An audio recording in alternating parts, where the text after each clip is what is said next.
Hello, I'm Michelle Woodley, talking to Renee Leith-Manos from the Preferred Travel Group office here in Chicago in the US. And I'm excited to be talking with Renee about the huge future of the luxury travel industry. Hello, my name is Renee Leith-Manos. Welcome to this podcast, Where to From Here, featuring conversations about luxury travel and how it's changing in every pocket of the globe.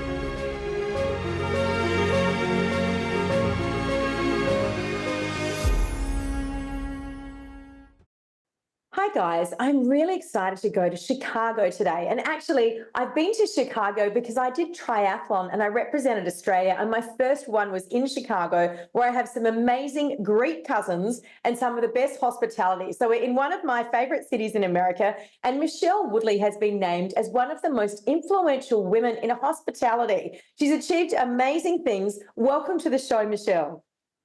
Thank you, Renee. I'm super excited to be here.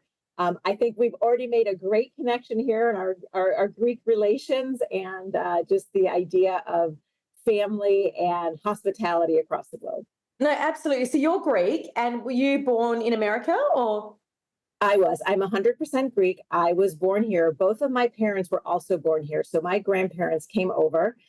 Interestingly, my grandfather on my mother's side, his first job when he got here was he was a bellman at the Blackstone Hotel here in Chicago, which still exists. And then he was Wow. promoted to room service. And so when I was a little girl, he would tell me all about his time there. He and my grandmother actually opened a candy store then. So my mother remembers the candy store where they dipped all of their own chocolate and would, had all these great people coming through out in Oak Park, one of the suburbs here in Chicago. I still to this day have one of the original milkshake machines, like green milk with a tin thing where they really good milkshakes, and some of the Amazing. chocolate molds that they used. And in my backyard, I have one of the marble slabs where they actually used to churn the fudge on, and it's been cut Wow. down into a table now. So anyway, so both of my parents again were born here, but the ancestry is very, very firmly rooted in Greece, which is a beacon of hospitality for sure. Yeah, I've never referred to it as that, but you're right.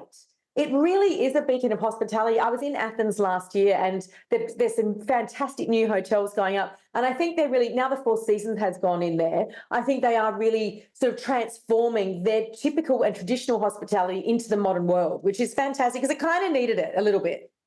I would agree. But when it comes to so my house growing up was you never left my house hungry.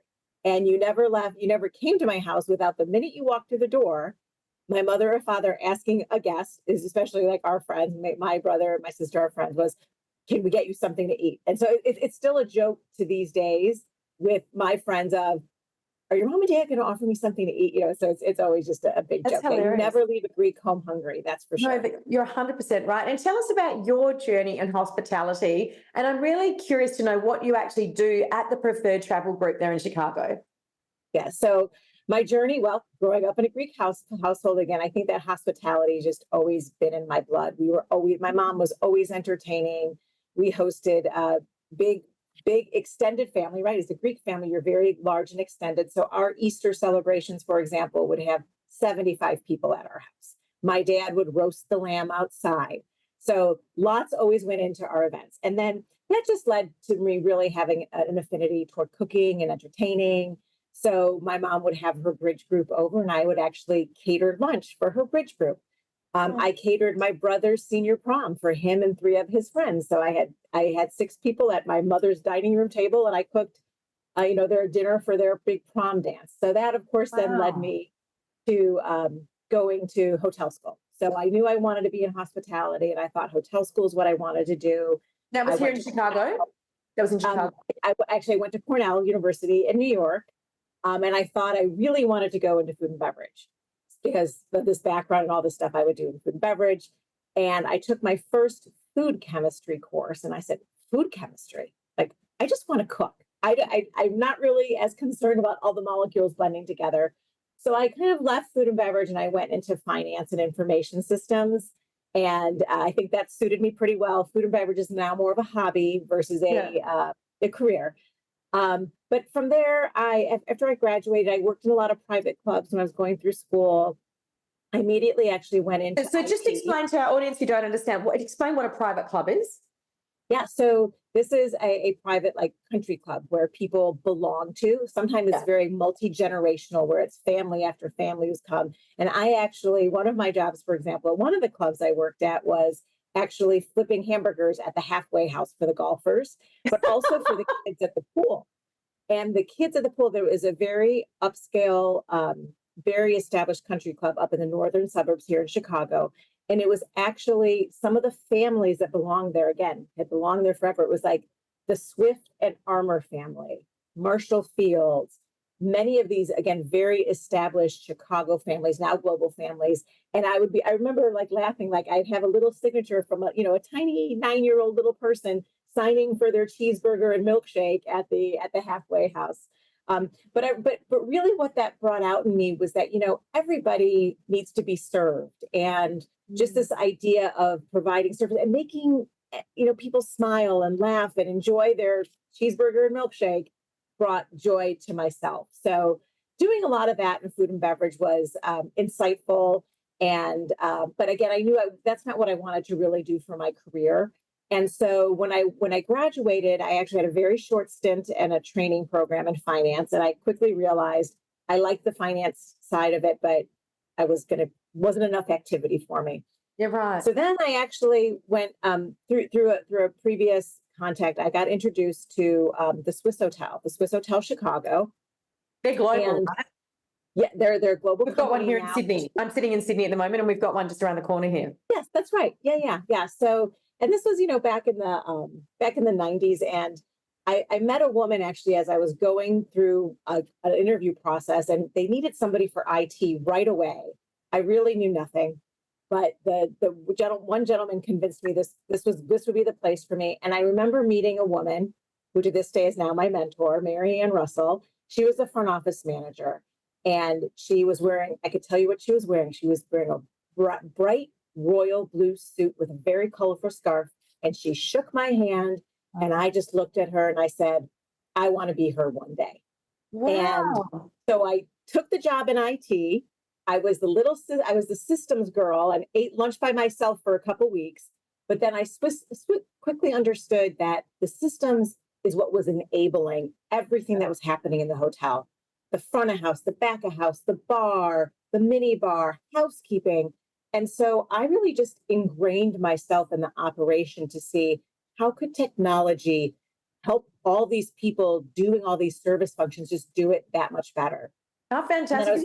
You know how many people I meet in the industry who say, I can't do operations. It's a very black and white thing. Yeah. And I'm so thankful for it, Renee, because even today in the role that I sit in today, I constantly remind my team, look, the folks at our hotels are not sitting there waiting for our phone call or waiting for our email. Their number one concern is the guest who is standing in front of them today. Yes. And making sure that they are having the best experience they can have. So it's okay if we have to call a couple times. It's okay if we have to send a couple of emails, because the right hotelier is focusing number one on their customer. So I learned a lot of that very early on in my career there. And as I said, Mary Ann really took me under her wing. And from there, I ended up moving into operations and doing some great things there. And then I moved into a corporate role. I just had to ask you about Mary Ann. Did you end up buying a blue suit like hers? Because you said you wanted to be like her. It's interesting how women, we do idolize, and perhaps that's the wrong word, but we look up to, I'm saying, women that went before me. And it's wonderful to have those mentors. It is. Never bought a royal blue suit, but I will tell you, one of my first really great suits, right, was a red suit. It was a dark red, but still a red suit, a little bit out of the norm of black and white. But now you see, look now I'm wearing floral jackets and things like that. We're matching. It's the blue-green day. Totally, yeah. So anyway, after I did that for a while, then became the era of distribution and central reservations. And this was becoming incredibly important to hotels to understand how to get the product on the shelf in a global basis, because the airlines had all deregulated. We now had the GDS systems. the travel advisors suddenly had a lot more access to our hotels. And so I had this wonderful opportunity to take on evolving a central distribution strategy for Swissotel. And with that, I traveled the world training. So here I was, single in my mid-20s, literally traveling the world from across the US, through Europe, through Asia, and back. And I would train on the central reservation system. And not only train, I also learned during that time that it's not just about training people on what buttons to push, it was why this is important to our business. So it was from GM down to the reservation manager. Everybody had to understand these systems and the power and the impact that they were going to have on us. So because I run a luxury hotel coaching business and a consulting business. And it's true that everyone always needs to remember the business that they're in. No matter what systems you're using, it all comes down to service and to providing for and giving the customer what they're paying for, which is whatever they want, the attention, the services for the hotel. Right. And the other part of that equation, right, is the people that book our hotels, right? So the travel advisors, they have to be able to book easily. And they always want to call, they want to use whatever system they want to use. And so by experiencing this around the world, I also learned how different cultures operated, clearly. Understanding that, in Beijing, the folks who came to work every day, they came to work to be clothed, to be showered, to have a meal, and then to work.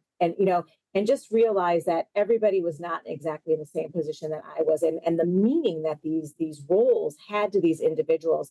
And you really saw it in the pride that they took in what they did, because it was so important for them and for their families' livelihood, for their well-being, to have these kinds of roles. And that's the other thing that I started to appreciate about hospitality and tourism, and the role that it really does play in an economy, in an environment that I think we've also started to, in some ways, take for granted. It's interesting because I do a lot of work in Southeast Asia, particularly Indonesia. And what you're saying about the Chinese families would apply to the Asian culture as well, that, coming to work and being in the community of staff, having the pride of working in the branded hotel, whatever that brand is, and being able to tell their local community, I work for that brand, is all way above the actual job. And it's interesting that even in my consulting, and I go in and do staff retention programs, they're really not interested in more money. When people are not happy, they're interested in perhaps better quality food or having accommodations so they can stay overnight and go to their family. It's very different. Like, it represents something far more than an income to most people who work in hospitality in Asia. So I totally concur. That's for sure. And again, all these were I feel so fortunate to have learned all these lessons at a relatively young age. And I think, also a little naivete played into it. I would stay for a few extra days everywhere I was, and I would travel and I would learn more about the culture. And brilliant. And just, it's so fortunate to have that opportunity. And literally, I would travel around the world. I'd come back and be like, "Great, everyone's trained." And the CEO would say, "Great, when's your next trip?" Like, "Oh, okay, I guess I'm doing it again," And so I did that for a couple of years. And then came the big surge in our business on revenue management and the importance of that. And so kind of the same thing, did a lot of research and figured out what our strategy at Swissotel would be for revenue and distribution. And then had another just fortunate few years of going around the world and installing revenue management systems in all of our hotels.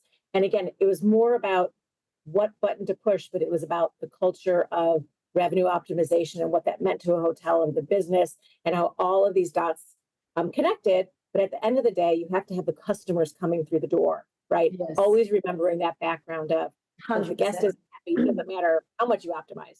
The guest has to be happy to you. So anyway, I worked at Swissotel for 12 years, and I felt so fortunate for all of those experiences. Yes.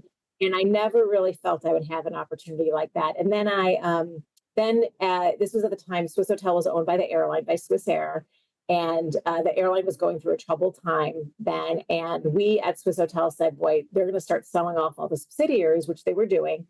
And we said, "We want to sell ourselves." And so then I had this really unique opportunity to be a part of selling the company. And we ended up selling the company to Raffles.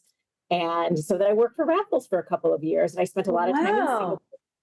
and doing a little bit more of the same in revenue In distribution. America? This is in America or? Globally, I had a global role again, but I was always based in Chicago. I was really fortunate to be able to stay where I was and just travel to wherever I Yes. needed for business. And then after a couple years, I said, okay, it was great. And I loved the experience, but it was time to do something new. And now I'll get into Preferred. Preferred was based in Chicago, and I would always have lunch with the CEO at that time every 6 months or so. He'd always say, when are you going to come work for me? And at one of those times, he said, okay, here's my question, Michelle. When are you going to come work for us? And I said, I think I'm ready now. And the reason was I felt that if I had my own independent hotel, so not part of a brand, if I owned my own hotel, I would want the services and the branding of somebody like Preferred Hotels and Resorts. Right. At Preferred, we cater to, and our mission is to make sure that independently owned and managed hotels and small groups of hotels can stay independent. So we offer them services in sales, marketing, distribution, revenue optimization on a global scale, a loyalty program, so that they can continue to operate and compete in today's environment. Because most hotels, I mean, if we think about, we shouldn't mention names, but the Hyatt or whatever, the big brands, and they're becoming bigger and bigger, right? So they obviously have all of that inbuilt in the company. But how many privately owned hotels are there in the world now? Oh, yeah, there's tens of thousands of them. Okay.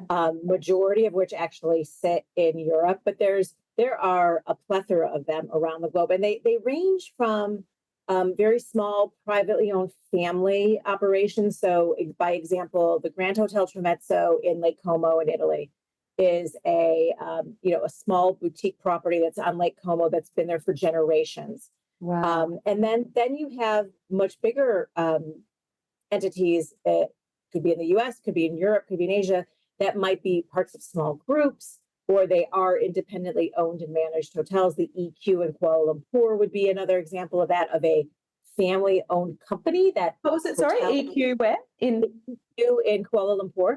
Oh, right. Okay. Beautiful hotel. It's actually owned by a family business, right? So I used to live in Kuala Lumpur, so I'm always interested in it.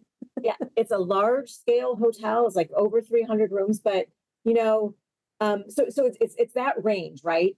And we want them to stay independent. So we do not tell them how to operate the hotel. We don't say what uniforms they have to use. We don't say what property management system they have to use.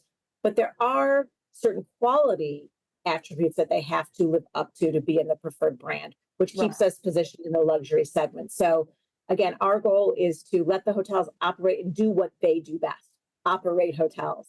And then we just provide that sales and that marketing and that distribution infrastructure for them to have a global reach that as a single hotel or small group of hotels, they wouldn't have on their own.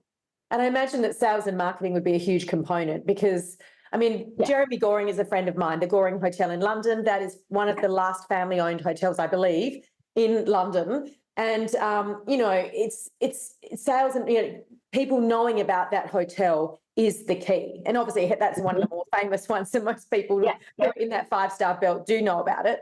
But for someone who's not, I can only imagine having that global reach would be hugely challenging if you're sitting there on your own in the middle of Italy or France or somewhere with just one hotel. That's right. Or even look at the Fullerton hotels, right? So there's the Fullerton in Sydney. Yes. And then there's the 2 Fullertons in Singapore and the Fullerton lovely hotels, beautiful hotels. All of the Fullertons are part of Preferred. In the region, very well known. But on a global scale, for them to have the reach into the US and to Europe, that's what we bring to the table for them. So that's an example of a small group of hotels, just to kind of help formulate what we do and the types of hotels that we do it for. Yeah, it's fascinating. So do you provide systems or do you also provide people, as in staff? So the hotels do their own staffing. We provide that infrastructure on sales and marketing and distribution. They're going to make some of their own local decisions on systems. So like what property management system they're going to use or what minibar system they're going to use or what point of sale in the restaurants. What we do is we just help to put them on the shelf on a global scale so that, again, whether it's travel agents or consumers booking through a website or booking through an OTA or booking through a luxury travel advisor can find them and book them the way that the booker wants to make that happen. And we do the same thing on the group sales side. So we've got a team of group salespeople that are out there selling to the meetings and incentive market for the group business to bring that into the hotels. Amazing. And do you have a consumer side of your business as well, where someone like me can access preferred hotels and you can tell me which one in Italy I should stay at next week? Yeah.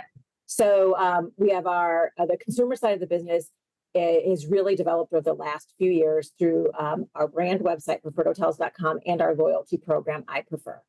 So I Prefer is our loyalty program, which we started back in 2004, and we started as a recognition program. And our thought was that the luxury traveler really just wanted the recognition, which they do.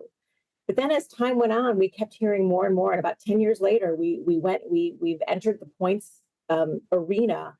We know that the recognition is still the number one thing, but the benefits that we can provide to a guest now with a points-based program, I Prefer is now the largest points-based program for independent hoteliers around the world. And we offer 600 fabulous hotels in 80 countries to these travelers. And when you say a points-based program, I get points if I stay at your hotels that accumulate, and then I can get free nights on the next booking, that kind of model? That's right. That's exactly it. And we actually built into that, Renee, more flexibility so that not only do you have to stay 10 times to get a free stay, but rather once you get to a certain amount of points, you can just redeem it right away for a certificate, for a gift card.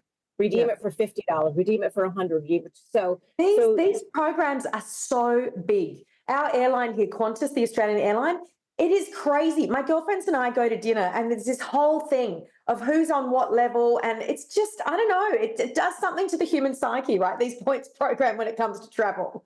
What is it? It does. It does. And our hope is that it really just helps people connect the dots. Because again, all of our hotels being independently owned and managed, they don't have a big sign on the top of the roof that says preferred, right? It says the Fullerton, or it says, Grand Hotel Tremezzo, or it says the Mark, or it says Baccarat. So I Prefer helps connect those dots, right? You go and stay in one of the hotels, you say, oh, I'm an I Prefer member. Oh, I wonder what other hotels they have that are part of this great program. So it really helps to connect the dots for the consumer. And given I'm sitting in Sydney, Australia, do you have a lot of properties here in Australia? You mentioned the Fullerton. Yeah, the Fullerton is right now our only one in Australia. It's a big country, but there are not a lot of independent hotels. Most of them are group. We're talking to a couple groups right now, though, actually, in Australia. But Australia is a very different model, and we talk about that a lot on this show because of the cost of staff here and a lot of the different laws, cost of living as well, and the distance from the rest of the world, the population and the number of tourists that visit. You can tell I really do talk about that a lot. When you put it all together, it's a very challenging market, particularly at this time, because we've got huge inflation at the moment, etc. So it's quite difficult for hotels, particularly at the top end, to really sustain. Whereas the market I mainly work in Southeast Asia is the opposite model. Staff are very affordable. There's so many luxury hotels. I'm sure you've got loads of hotels through Indonesia, Thailand, Southeast Asia, I would guess. Yeah, correct. Yeah. We've got some great properties across Southeast Asia, Andara and Phuket and Sanchaya, and I mentioned the Fullertons already. The Artisan, I think you just did an interview with Jeff Crow not that long ago, or the GM of the Artisan. I just stayed there. I just stayed there and did a review. I was there 3 weeks ago. It's a beautiful, beautiful property because it's brand new. And the rooms, this is the Artisan in Singapore. The rooms just knock your socks off because they're very colourful, they're very light. And he has an incredible quinoa restaurant, which is only degustation with like 10 courses. It's I travel to Singapore all the time, and it's the first time I've gone, oh, wow, this is a new product at that top end that's just beautiful. It's lovely. Yeah. Great. Yeah, I was there at the end of June, beginning of July for a travel show, the ILTM that was going on there. And we had the opportunity to dine in the restaurant too.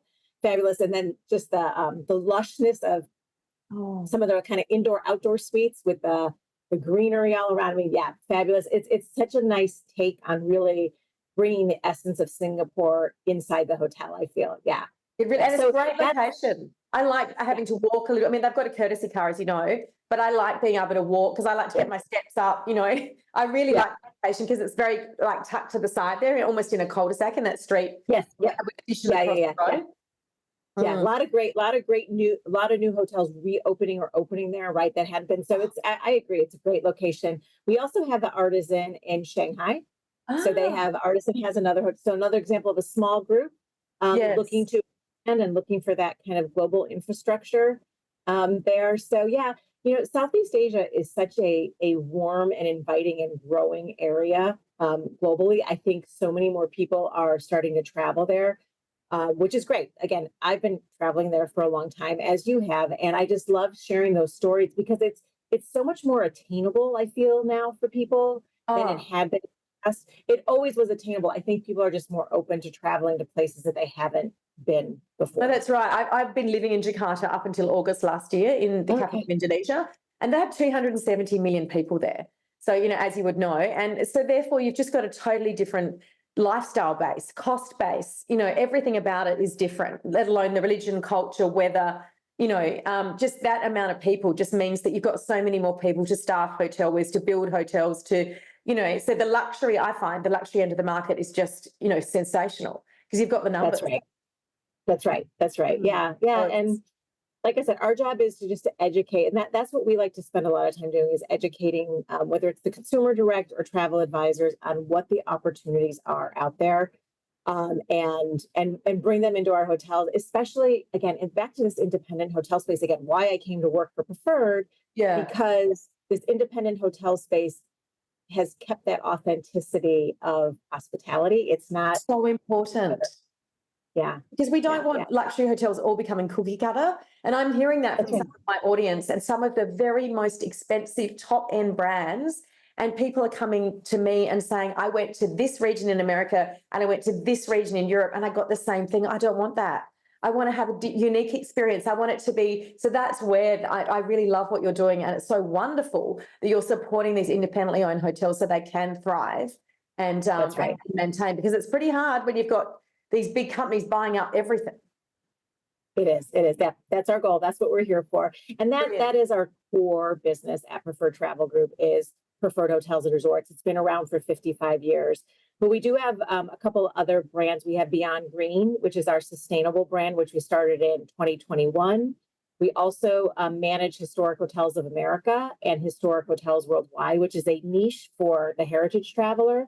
And then we have a consulting division as well, which provides hospitality consulting to independent hotels and other types of hotels. And then we have a consulting area on sustainability beyond green travel, where we consult with destinations and other organizations as well as hotels on getting involved in that sustainability journey, evaluating where they are and helping them create a roadmap to where they want to get to in the sustainability world. So we have a Amazing. nice portfolio of businesses across Preferred Travel Group. But again, Preferred Hotels and Resorts is that core brand.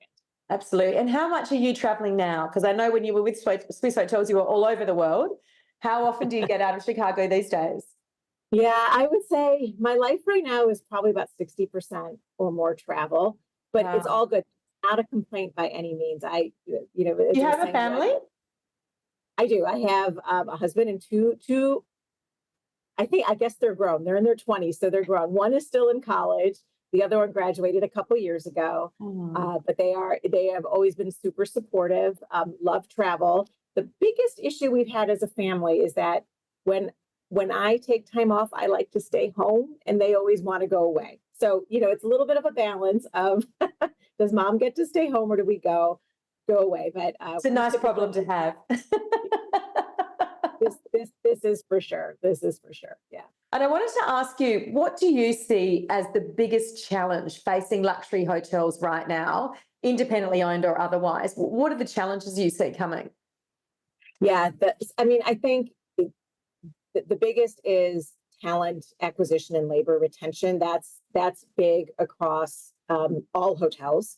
On the Yes. luxury side, even more because we acquire some great people. We've had them in the industry, train them up, and then oftentimes it becomes a little bit of a bidding war between other like organizations, and the hotels really feel it. So that's a very tough one. And as an industry, as a profession, it's something that even pre-pandemic, we were starting to pay a lot of attention to. I'm really involved in at the HSMAI Foundation, which focuses exclusively on talent within the industry, on sales and marketing, especially. And yeah, it's a challenge. And I think we're past the boom of or the the trials and tribulations of finding people, although that's still an issue, but really it's about retention now, right? And so it's what do we need to offer our associates to keep them engaged and keep them interested? We lost many people during the pandemic to other industries. We lost a lot of people to remote working. Hotels are open 24/7. You I know. can't have a remote front desk agent. You can't have a remote bellman, you have to have people in. And I see that starting to change. It started to level out a little bit. And I think that as hoteliers, we've had to up our game in how we market to potential associates, what we do to retain them. It's kind of like a customer journey, right? We have to look at our associates the same way that we look at our customer. It's a life cycle, right? It even has to do when an associate leaves. Like, it should be a fond farewell, because they should become ambassadors for you, and they should want to refer the next kind of generation that comes through for you. So, I think that talent acquisition piece is definitely something that we are all very concerned about. Rising costs, of course, and the demands of the traveler. The boom in luxury over the last few years was fantastic. We all really had the ability to bump up our rates. And now the customer says, great, I'll continue paying it, but now you really need to deliver. And then herein lies this balancing act with the talent to deliver. During 22 and 23, we still had hotels that were not open 100%, because if they had 100% of their inventory open, they would not have been able to service their client the way they need to. And here becomes the business struggle between an owner and an operator. An owner who says, I need the revenue. And an operator who says, well, if we open up all the inventory, I won't be able to service. So we'll be good in the short term, but what about the long-term effects? And so the last few years have been a big balancing act, but I think we've worked through, again, some more of that. And now it's just a matter of what is the level setting of all of these things, balanced with rising costs, goods, services, everything. Yes, that's global as well. Look, it's for absolutely wonderful talking to you. Thank you, Michelle, for your time. And we ask everyone who comes on the show, where to from here? And you can tell us what you're doing today, what your next project is, anything at all that's happening in the future, because we're always very future positive here. So where to from here for you? My where to is I am in the middle of a 60-day wedding sprint. So I was 2 weeks ago in Porto for a destination wedding of a very, very dear friend of mine in Portugal. In 2 weeks, I'll be in New York for the son of a very dear friend of mine from college. And then in a month, I'll be at my nephew's wedding in Asheville. So I'm in wedding mode right now. I love it. And you know what's nice? People are getting married. I didn't really think about that. You're absolutely right. How about that? There's a lot of negativity globally about people not being able to meet people and all of that in the singles world. So that warms my heart that people are getting married globally. Me too. Yes. And that they're taking them outside of home base and doing some fun things like Porto and Asheville. And bringing their friends together. That's beautiful. I mean, that's real love, isn't it? It's wonderful. It is. Lovely to talk to you. Have a wonderful night in Chicago and keep in touch. I hope I get to meet you at some stage at one of these travel meetups. I'm sure it will happen. Absolutely. Thanks for having me, Renee. Thanks, it's really Michelle. been a lot of fun. Absolutely. Take care. Bye for now. Bye. Don't forget to subscribe here and follow us on Instagram and Facebook for regular travel updates. You can also hear our episodes on Spotify and Apple Podcasts.